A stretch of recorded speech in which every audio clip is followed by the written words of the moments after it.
Eleanor Hartwell, at 82, carried an air of quiet grace that belied her weathered appearance.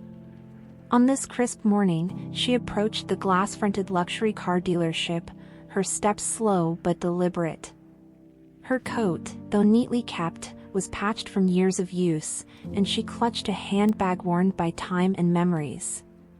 Inside, the showroom gleamed under bright lights, each car a testament to modern opulence. The sales staff, impeccably dressed in tailored suits, barely glanced up, their attention drawn to potential clients with sleek suits and designer shoes. The hum of polite conversation mingled with the faint scent of leather and polished metal. Eleanor paused, drawing a steadying breath as her eyes swept over the array of cars. A moment of silence enveloped her as she walked forward, her cane tapping lightly on the marble floor. Heads turned, not in greeting, but in silent judgment. A young man with a sharp suit and sharper eyes stepped forward. This was Paul Hayes, the ambitious and self-assured sales manager who prided himself on reading clients at a glance. Paul's smile was thin, practiced. "Good morning, ma'am. Perhaps I can help redirect you to a more suitable establishment?" The mock politeness hung in the air like a taunt. Eleanor met his eyes without flinching, the deep blue of her gaze steady. "I'm here for the C-Class Special Edition," she said simply. Paul's brows lifted, and a few chuckles rippled from the desks behind him. The audacity of the elderly woman was, to them, an amusing spectacle. Suppressing a smirk, Paul nodded, gesturing grandly towards the car she mentioned, its sleek body gleaming under showroom lights. "Of course, right this way." His tone dripped with condescension. The surrounding staff shared quick, knowing glances as Eleanor approached the car, running her fingers along its smooth surface. Silence settled as she stepped back and looked at Paul. "Is a test drive possible?" she asked. The question, innocuous to most, sparked another round of muffled laughs. Eleanor's composure never wavered, even as Paul's smile broadened. "A test drive? I'm afraid not without certain credentials." The implication was clear. Eleanor's smile was small but enigmatic. "I see," she replied softly. She took one last look at the car, then turned, her figure upright, as she exited the dealership. Behind her, Paul exhaled, dismissing her visit as an amusing break from routine. But Mr. Thompson, an older salesman, watched with furrowed brows, an unsettled feeling creeping up his spine. Mr. Thompson sat at his desk, tapping his pen against the wood. Something about Eleanor's presence gnawed at him. She reminded him of a face from decades past, a memory buried under years of sales pitches and car models. Paul, meanwhile, relished the tale of Eleanor's visit, retelling it to an amused audience with embellished details. As the afternoon sunlight cast long shadows across the gleaming cars, Thompson finally stood up, shaking his head. He had been in the business long enough to know that appearances could be deceiving, but Paul's arrogance had reached a new height. Turning to his colleagues, he sighed. "Mockery isn't as harmless as you think, boys. Sometimes, it has a way of circling back." The following day, business at the dealership resumed its usual rhythm. Customers came and went, the quiet roar of engines occasionally punctuating the hum of conversations. Paul remained the center of attention, regaling the morning crowd with his wit. Yet, Thompson's eyes frequently wandered to the entrance as if expecting something. Mid-afternoon brought no sign of Eleanor, but whispers began to circulate among the staff. Thompson decided to share a story with a younger salesman nearby, recounting a charity auction decades ago where an elegant, commanding woman had stood out. "She had the same eyes," he muttered. The young salesman shrugged, more interested in closing his next deal. The week passed uneventfully until Saturday morning when a couple, dressed in high fashion, strolled into the dealership. Paul greeted them warmly, offering his most polished smile. He barely noticed when the glass doors swung open behind them and Eleanor entered once more, this time clad in the same patched coat but with an air of determination that turned heads. Paul's smile faltered when he spotted her. "Back again?" he said, a hint of irritation leaking into his voice. The couple glanced between Paul and Eleanor, curious at the palpable tension. Eleanor raised her chin slightly. "I'm here to finalize a purchase," she said, ignoring the disbelief rippling around her. Paul forced a chuckle, but Eleanor's gaze was unyielding. "I see," he replied tersely, motioning for an assistant to watch her closely.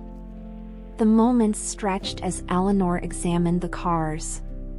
The couple, sensing the discomfort, moved away.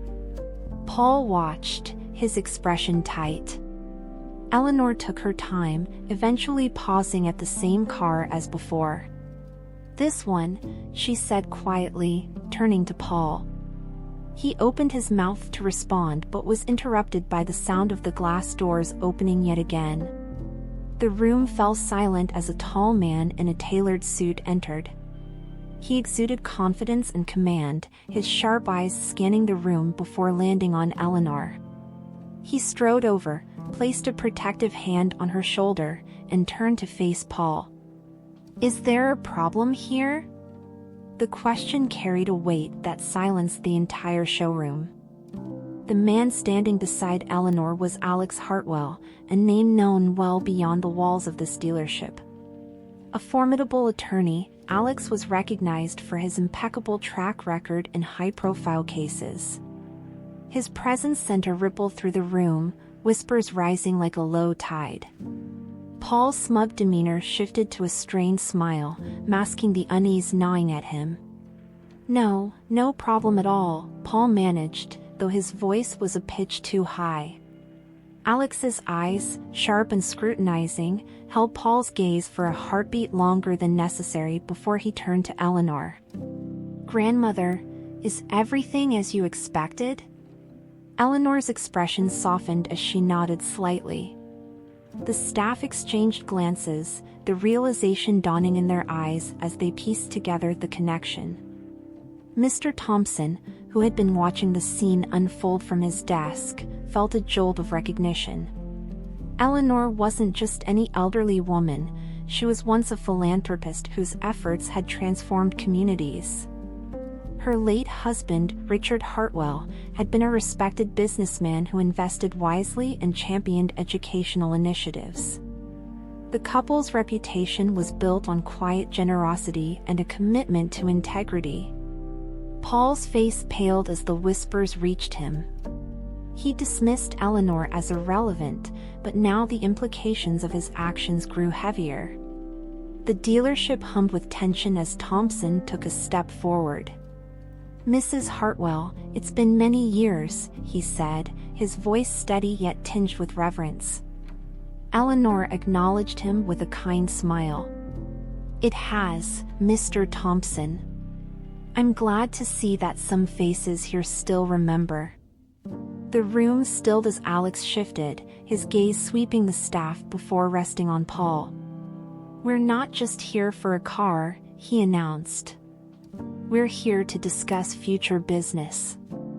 And we have certain standards for who we associate with." Paul swallowed hard, his earlier confidence now a distant memory. The couple that had been browsing nearby decided to leave, sensing that they were witnesses to something far more significant than a routine sale. Eleanor looked around, taking in the polished showroom and the uneasy faces surrounding her. "This dealership sits on land that holds memories," she began, her voice strong despite her age. "My husband and I built this city's prosperity piece by piece. I return today not just as a potential customer, but as a guardian of those memories." Her words carried a weight that made the staff fidget, their earlier laughter now feeling shameful. The dealership's general manager, having been alerted by a nervous assistant, appeared at the edge of the room. His expression changed rapidly from confusion to alarm as he noticed Eleanor and Alex. "Mr. Hartwell, Mrs. Hartwell, I apologize for any inconvenience," he started, his voice wavering. Alex raised a hand, silencing him with a glance. "No apologies are needed, yet," Alex said coolly. "We're here to see how this business truly values its patrons." Paul shifted uncomfortably, his hands fidgeting at his sides. Eleanor approached him, her eyes piercing yet compassionate. "Paul, I asked you for dignity, not deference." That was all. Paul's mouth opened, but no words came out. His mind raced with what-ifs and regrets. He hadn't just been dismissive, he'd been blind to who stood before him and what she represented. The room held its collective breath as Eleanor spoke again, this time directing her words to the general manager. "Before my husband passed, he left this property under the care of a trust. I've come today to remind you all that no one, no matter their attire or assumed status, deserves to be judged so hastily."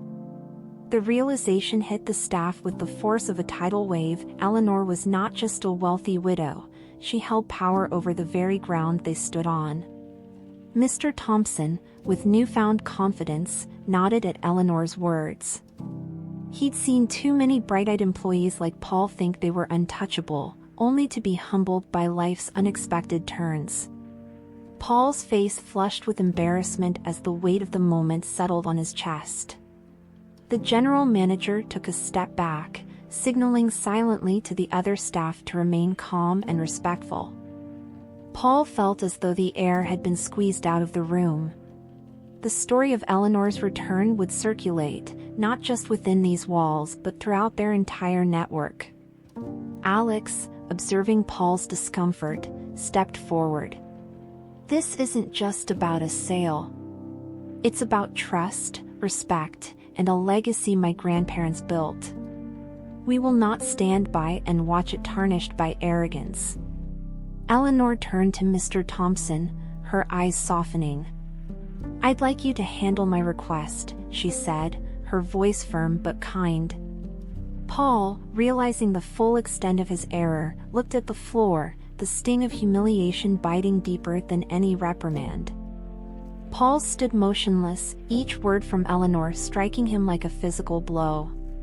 He had prided himself on reading people, on mastering the art of charm and persuasion. Yet here he was, laid bare by his own hubris. The other employees shifted nervously, avoiding his gaze as Alex's presence loomed over them like a storm cloud. Mr. Thompson stepped forward, a mix of pride and apprehension in his stride. "It would be an honor, Mrs. Hartwell," he said, his voice resonating with sincerity. Eleanor nodded, a soft smile gracing her lips. "Thank you, Mr. Thompson. Let's make this experience one that aligns with the values this place should embody." Alex glanced at his grandmother, then at Paul. His expression was inscrutable, but the message was clear. This was not just a lesson for Paul but for everyone who had chosen mockery over respect. Eleanor and Alex took a seat as Mr. Thompson guided them through the car details. The other staff members, who had been on the periphery, now watched intently, their earlier indifference replaced by admiration tinged with guilt. The story of the Hartwell family was known in fragments, tales of their philanthropy and business acumen often whispered but never fully understood. Paul listened numbly, memories flooding back of times he had ignored stories about the influential family. He recalled hearing about Richard Hartwell, a man who invested not just in properties but in people, often anonymously funding scholarships and community projects. Eleanor, with her understated presence, was the heartbeat of that legacy, reminding them all that real wealth lay not in cars or commissions, but in integrity. The general manager, Mr. Grayson, hovered near the back, his expression uneasy. He had prided himself on running a polished, profitable dealership but realized now that profits had overshadowed principles. Approaching Alex, he cleared his throat. "Mr. Hartwell, please allow us to rectify this situation fully. We're willing to discuss terms to show our commitment to customer respect." Alex raised an eyebrow, his eyes narrowing just enough to make Grayson shift uncomfortably. "Words are one thing, Mr. Grayson. Actions speak volumes," Alex said, his voice clipped. Eleanor's eyes met Alex's, a silent understanding passing between them. It wasn't just about this dealership, it was a test of whether they deserved to remain under the Hartwell banner at all. Paul's heart thudded as Alex turned to address the staff. "I'll be conducting a review of how business is handled here. The Hartwell Trust expects not just excellence but empathy and professionalism." The room fell silent, absorbing the weight of those words. Paul's eyes darted around, searching for some sign of support, but found only blank faces. Eleanor spoke up, breaking the silence. "This will be the first of many visits. I'll be observing, and I hope that the lessons learned today carry forward, not just as whispers but as actions." Her eyes swept the room, pausing at Paul before resting on Mr. Thompson. The older salesman felt a surge of pride, knowing this was more than just a task, it was an opportunity to set an example. With the day winding down, Eleanor and Alex prepared to leave. The weight of the encounter lingered in the air as Paul tried to process the ramifications. He was still employed, but only just. The temporary reprieve felt like a sword hanging by a thread. Mr. Grayson announced to the staff that an official notice would follow, outlining new training and procedures focused on customer relations. Paul slumped into a chair once Eleanor and Alex were gone, staring blankly at the sleek floor beneath his feet. He felt exposed, stripped of the bravado that had shielded him for so long. Mr. Thompson placed a hand on his shoulder. "It's not too late to change," he said quietly, before moving on to attend to a late client. Alone in the break room, Paul replayed the day's events. The laughter, the arrogance, the look on Eleanor's face as she left the first time, all of it gnawed at him. He thought about what Mr. Thompson had said and felt a spark of something unfamiliar, shame, but also resolve. The road ahead would be difficult, but perhaps there was still a way to salvage both his career and his character. Across town, Eleanor sat with Alex in her living room, the warmth of old photographs surrounding them. "Do you think they'll change, grandmother?" Alex asked, curiosity mingled with doubt. Eleanor sipped her tea, her eyes distant but hopeful. "People are capable of change, Alex. They just need the right reason." The dealership was quieter the next day.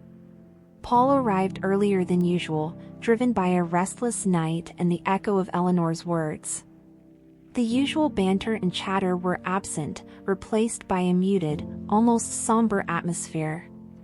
Mr. Thompson watched as Paul approached him, eyes downcast, but his expression more thoughtful than defeated.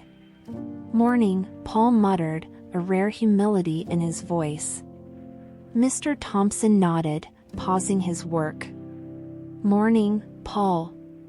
A moment of silence passed before Paul spoke again. I need to learn how to be better at this.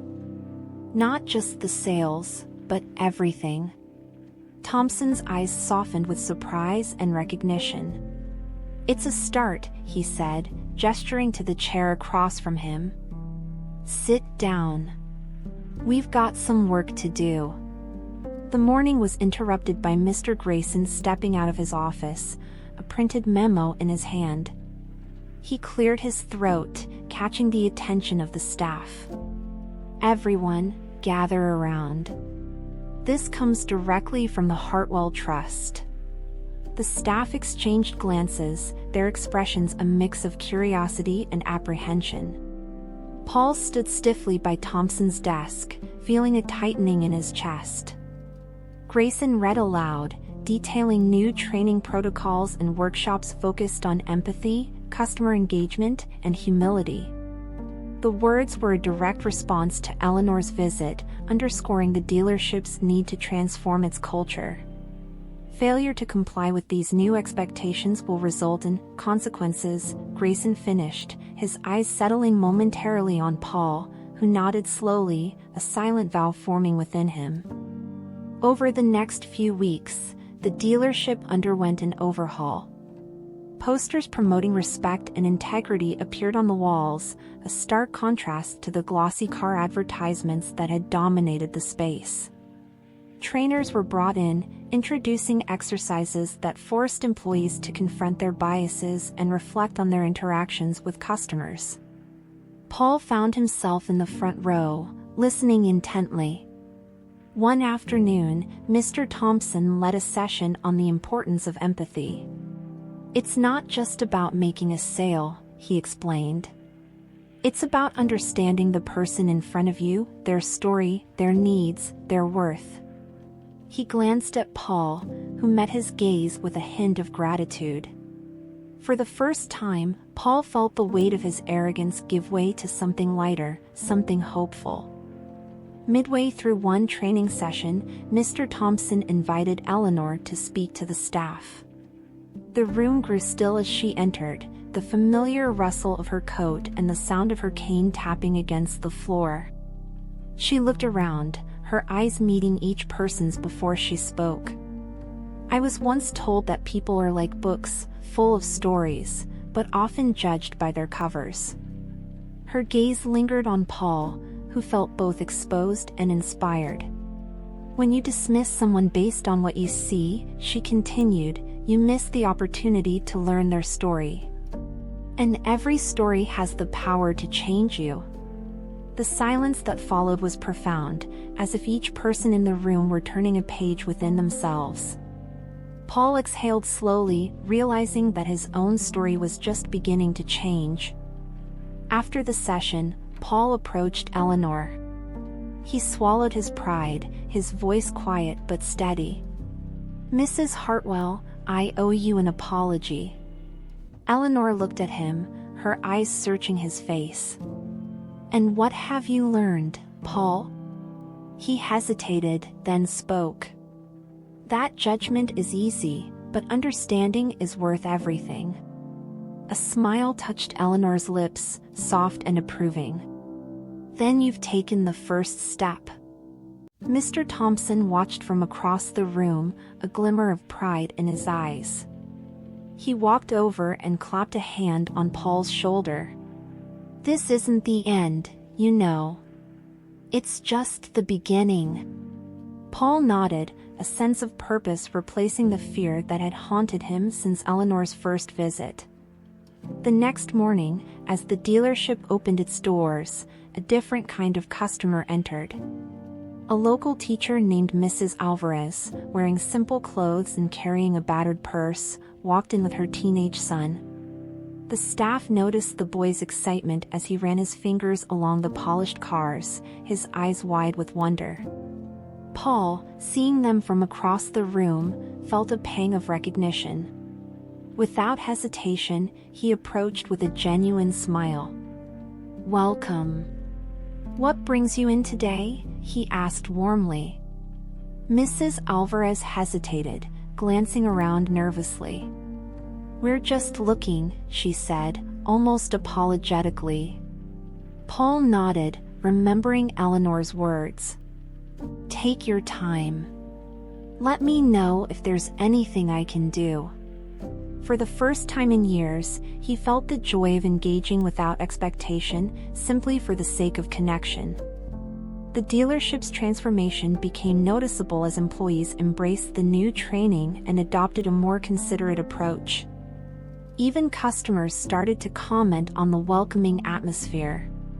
Paul led by example, making small gestures, offering coffee, listening attentively, and even following up on customers' experiences post-visit. One afternoon, Eleanor returned with Alex. She walked through the showroom, nodding approvingly at the subtle changes, the smiles, the conversations, the genuine interactions. Mr. Thompson greeted her with a respectful nod, and Paul stood by, hoping to catch her eye. When she did, Eleanor's smile deepened. "It seems I was right," she said softly to Alex. "Even the toughest books can be rewritten." Eleanor approached Paul, her expression carrying both warmth and gravity. "I can see the change, Paul," she said. Her voice, though soft, held the weight of the journey they had all taken. Paul's chest swelled with a mix of pride and humility. "Thank you, Mrs. Hartwell," he replied, his voice steadier than it had been in weeks. "I owe much of it to your lesson." Eleanor glanced at Alex, who nodded subtly. She turned back to Paul. "It's easy to fall back into old habits," she warned gently. "The true test will be maintaining this path when no one is watching." Paul nodded, understanding that the journey of growth was ongoing. Eleanor then handed him a small card embossed with the Hartwell family crest. "Consider this a symbol of trust," she said. "But remember, trust must be earned daily." Later that week, Paul received an invitation from Mr. Grayson to attend a community outreach event sponsored by the dealership. It was a gesture unheard of in Paul's tenure, signaling a new chapter not only for him but for the entire team. As he arrived at the venue, Paul was surprised to see the event filled with local families, including many who had once felt intimidated by the dealership's previously exclusive aura. Among the crowd, Paul spotted Mrs. Alvarez and her son. The boy waved enthusiastically, a grin lighting up his face. Paul walked over, greeted warmly by the teacher. "Thank you for making us feel welcome the other day," she said. "My son hasn't stopped talking about it." The sincerity in her voice made Paul realize that small changes ripple outward, touching lives in ways he hadn't imagined. The dealership flourished under its new ethos. Sales were steady, but more importantly, the reputation of the business grew as a place of integrity and respect. Mr. Thompson, now in a more senior role, became a mentor to the younger staff, teaching them that customer interaction was about building relationships, not just transactions. Paul embraced his role as a transformed leader, encouraging his peers to go beyond their quotas and engage with customers authentically. The change was palpable. The showroom was filled with laughter, genuine conversations, and an atmosphere of trust. Even Mr. Grayson's rigid demeanor softened as he witnessed the results of this new approach. Away from the dealership, Paul found that his shift in mindset impacted other areas of his life. He reconnected with friends he had once distanced himself from and volunteered at local community centers, inspired by the legacy of the Hartwell family. The change wasn't just professional, it was deeply personal, a rebirth of the man he once aspired to be. Eleanor's visits became less frequent but no less significant. She would often come in with Alex, who would exchange knowing glances with Paul, silently acknowledging the journey they had shared. One afternoon, Eleanor and Alex brought a group of young students to tour the dealership as part of an educational program. Paul volunteered to guide them, sharing his experiences and the lessons he'd learned. The smiles on their faces reminded him of why this change mattered. One day, as the dealership was winding down for the evening, Paul noticed Eleanor sitting by a window, watching the sunset over the city. He approached her, a cup of tea in hand. "For you, Mrs. Hartwell," he said, placing it gently on the table. She looked up, her eyes shining with gratitude. "Thank you, Paul. You know, this place feels different now. It feels right." Paul sat across from her, the weight of everything that had passed settling comfortably on his shoulders. "I'm grateful for the chance you gave me, for believing I could change." Eleanor chuckled softly, the sound like the rustle of old pages. I didn't just believe you could change, Paul. I believed you would. The room around them seemed to brighten, filled with the quiet triumph of lessons learned and bridges rebuilt. As the weeks turned into months, the dealership's new reputation spread throughout the city. It became a symbol of growth, resilience, and the enduring power of respect. Eleanor, satisfied that her husband's legacy had found its place in the modern age, turned her focus back to her other philanthropic projects. Mr. Thompson, now a beloved figure in the dealership, continued to inspire new employees with his stories and wisdom. Paul, meanwhile, found his voice not just as a salesman but as a leader who valued people above profit.